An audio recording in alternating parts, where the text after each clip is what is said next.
نو څنګه یې زما وروڼو خویندو ټاک باندې به تاسو بلا ویډیوګانې اپلوډ کړي وي او هغه ویډیوګانې به ښه مزېدارې هم وي او تاسو به پرې ډېر محنت کړی وي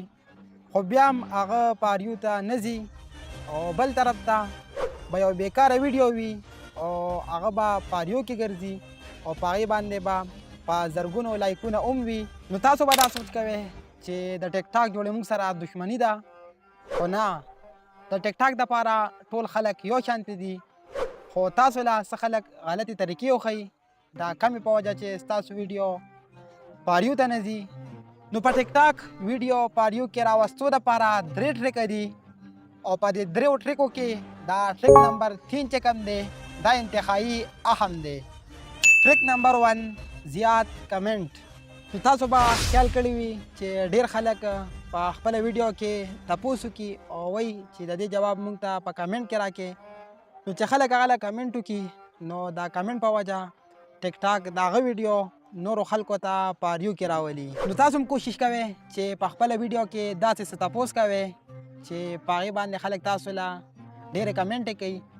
نو چې ډېرې کمنټې وي نو ستاسو ویډیو په ریو کې د راتلو چانسز هم زیات شي ټریک نمبر 2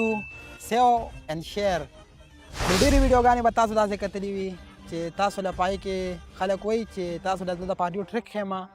خو تاسو د شیر بټن ووهئ او پای کې ما د واتساپ نمبر ورکړی د واتساپ نمبر ته راشئ نو تاسو له به زه د پاریو ټریک وښیم او یا به درته وایي چې تاسو د شیر بټن ووهئ او په دې کې چې دا 3 نمبر کس کم دی نو دا ستاسو په فرینډ لیست کې ډېر کنجوسه انسان دی نو د هغې بیسیکلی مطلب چې کوم وي په تاسو باندې شیر والي نو چې تاسو د شیر بټن ووهئ نو په هغې باندې د هغې ویډیو پاریو ته لاړه شي